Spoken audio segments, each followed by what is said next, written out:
Bonjour tout le monde, j'espère que vous allez bien. Bienvenue dans le cours base de données. Et donc tout d'abord, je vais rappeler un peu les objectifs globaux du cours. Et donc à travers ce cours, vous allez identifier l'intérêt de structurer et manipuler les données sous forme tabulaire. À travers le modèle relationnel, vous devez comprendre l'importance de structurer les données, le concept d'indépendance, la dépendance bien sûr entre les données et les traitements, ainsi que l'intégrité et la cohérence des données. Donc on a totalement 4 chapitres. Dans le premier chapitre, généralité sur les bases de données, on va voir les problèmes posés par les organisations classiques ou bien les systèmes de gestion de fichiers classiques. Ensuite, introduire la notion de base de données et les systèmes de gestion de bases de données. Dans le deuxième chapitre, modélisation d'une base de données, on va voir comment concevoir une base de données et on va apprendre comment créer un modèle d'entité association. Dans le troisième chapitre, on va étudier le modèle relationnel, les concepts de base et les caractéristiques d'une relation et toutes les notions relatives au modèle relationnel. Dans le quatrième chapitre, on va passer à la normalisation de la base de données. On va voir les dépendances fonctionnelles, les méthodes de forme normale et toutes les notions relatives à la normalisation des bases de données. Et finalement, l'évaluation finale à travers un test de sortie. Dans cette vidéo, on se focalise sur le premier chapitre intitulé « Généralité sur les bases de données ». Donc, ce chapitre vise à identifier les problèmes relatifs au système de gestion de fichiers classiques, définir la notion de base de données, identifier les avantages assurés par les bases de données et ainsi que distinguer les avantages assurés par les systèmes de gestion de bases de données SJBD.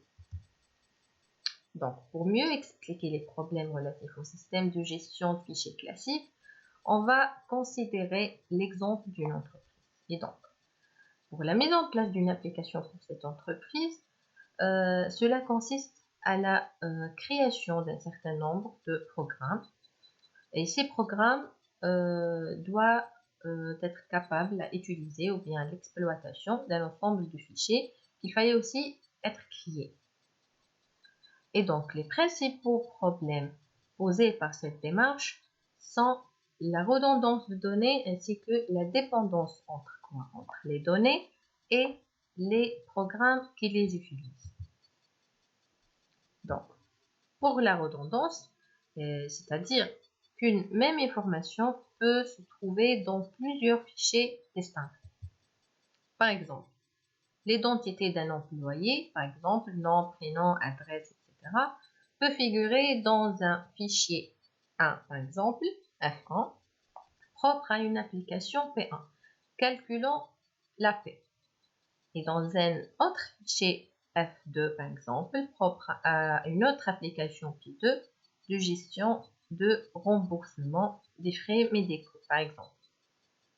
Et donc, si on change, par exemple, ici, l'adresse de l'employé dans le fichier F1, il faut faire aussi ce changement dans tous les fichiers qui contiennent cette information. Et c'est là et c'est ça le problème de redondance de données. Et donc, cette situation complique les opérations de mise à jour. Et donc, il faut changer les informations dans tous les fichiers qui contiennent cette information. On passe à la deuxième problème, la redondance. Et donc, généralement, la création d'une application manipule des fichiers et implique la réalisation d'un certain nombre d'opérations telles que la structuration des enregistrements, le choix d'une organisation, le choix de séquences. Et cette création veut dire que les données contenues dans les fichiers sont directement associées au programme qui les utilise ou bien qui les exploite. et ceci par le biais d'une description contenue dans ce programme eux-mêmes. Et cela pose le problème de dépendance entre les données et les programmes. La structure de données doit être définie dans chaque programme qui utilise ces fichiers, par exemple.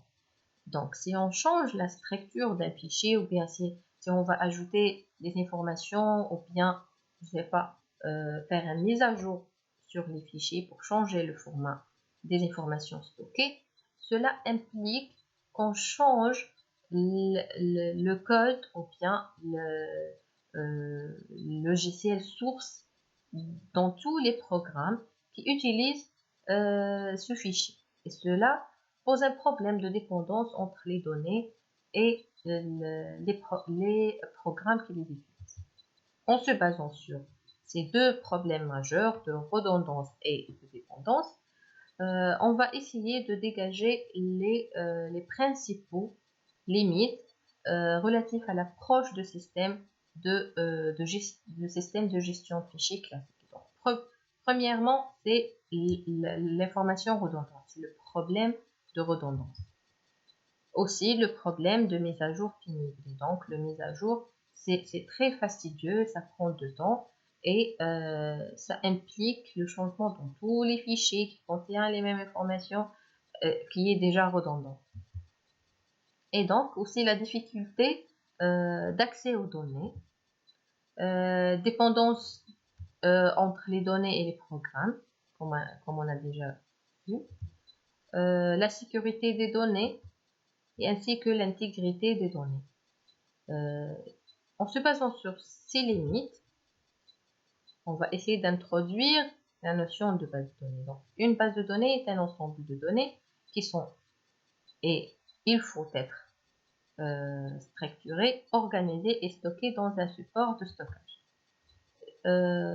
Il faut assurer dans une base de données l'organisation et la description unique des données, le stockage sur le disque, assurer le partage des données, assurer la confidentialité, ainsi que permettre une performance d'accès et de manipulation des données.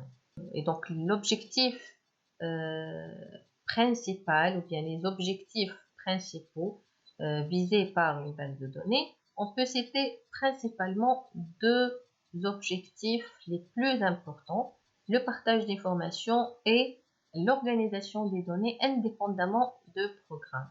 Et cela pour résoudre les problèmes majeurs posés par les systèmes de gestion de fichiers classiques, qui sont la redondance et la sécurité, bien sûr, et la dépendance entre les données et les programmes qui les utilisent.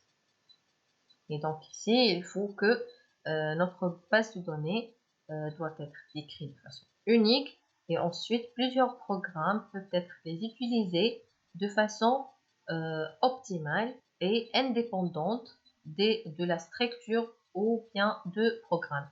Il faut assurer qu'il n'y a aucune dépendance entre les programmes et les données stockées. On prend des exemples d'applications, des bases de données, par exemple un catalogue de bibliothèques, base de données historiques, dictionnaire par exemple, base de données terminologiques, édition des dictionnaires, etc. On passe maintenant à la notion de système de gestion de bases de données, les SGBD. Pour l'exploitation des bases de données qui est créée, structurée, stockée, organisée. Il faut les exploiter. Pour les exploiter, cela nécessite la mise en place d'un système informatique appelé un système de gestion de fichiers, un système plutôt de gestion de bases de données. Le système ou bien le SGBD joue le rôle d'un intermédiaire entre la base de données créée, stockée, sécurisée, etc. et les utilisateurs ou bien les programmes qui utilisent cette base de données. Et donc, l'SGBD est un ensemble de programmes permettant à les utilisateurs de créer et d'utiliser la base de données. Et parmi les SGBD, bien les systèmes de gestion de fichiers connus. On peut citer par exemple Oracle, SQL Server, MySQL, IBM, etc. Et dans l'ITP, après, on va voir des exemples pratiques en utilisant le MySQL. Pour le système de gestion de base de données, on distingue 3 niveaux principaux de description de données. Il faut permettre, ou bien on fait la modélisation descriptive des données à travers le monde réel et on fait la schématisation conceptuelle de données pour permettre par la suite la création physique et le stockage du base de données de façon bien structurée dans le niveau interne. Le troisième niveau, c'est le niveau externe et dans ce niveau, le système de gestion de base de données permet la gestion d'utilisation et des accès et des droits d'accès pour tous les utilisateurs qui utilisent les données et chaque utilisateur utilise seulement les données qu'il concerne et qu'il a le droit d'utiliser en fait. C'est tout pour ce premier chapitre qui introduit seulement les problèmes relatifs au système de gestion de fichiers classique et une introduction générale au système de gestion de base de données et à la notion de base de données. Merci pour votre attention.